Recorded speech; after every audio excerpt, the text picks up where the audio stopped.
A year after coming into office, President of Argentina, Javier Milei, has turned around the country's economy through strict reforms. He trimmed government agencies, fired public employees, and cut spending by 30%. But there is also his hard stance against communism. NTD Shar Marshall takes a look at how Milei has publicly explained why socialism doesn't work and the origins of his economic principles. President Javier Milei has been championed for eliminating Argentina's fiscal deficit for the first time in 123 years. And for years, Milei has publicly been extremely anti-communist.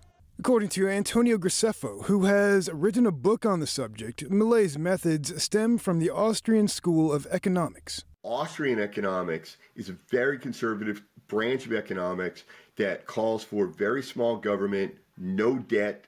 You don't use debt to fund the economy. You don't use debt to even fund your life. Milei in the past has publicly explained that communism and socialism can look appealing because they seem simple, but they ultimately lead to failure. He explained that after taking power, socialism tends to follow a path of violent actions, essentially functioning through 4 stages. 1, it's impossible to gather all market information from everyone involved in society's markets. 2, this leads to market chaos. 3, markets are dynamic and evolve through natural processes. When the government attempts to get information to manage and control the dynamic processes, it is a contradiction. Without a freely interacting market, control becomes impossible. This leads to the same result of chaos, poverty, and violence.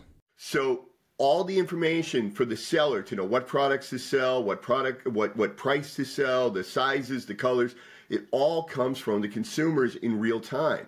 And it's every consumer and every buyer. That means every one of us. So in a way, our system, the capitalist system, and particularly an Austrian economic system, is much more democratic because it's everybody is voting. Every time you buy something or you refuse to buy something, you're voting for that product. You're voting for that price. Graceffo goes on to explain how a government-controlled market can't exist without natural choices made by the people.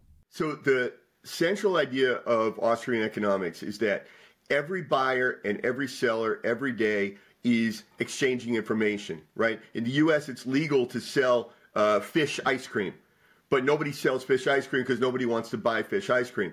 But there's no law saying you can't sell fish ice cream, but if you do, you're going to go out of business. Graceffo explains Milei's statement of inevitable chaos, poverty, and violence stemming from socialism inevitably create black markets. Like Milei makes the point that communism results in scarcity and it results in poverty. It also results in ridiculous surpluses. So, for example, the government decided everyone wants blue shirts. Actually, everyone wants red shirts.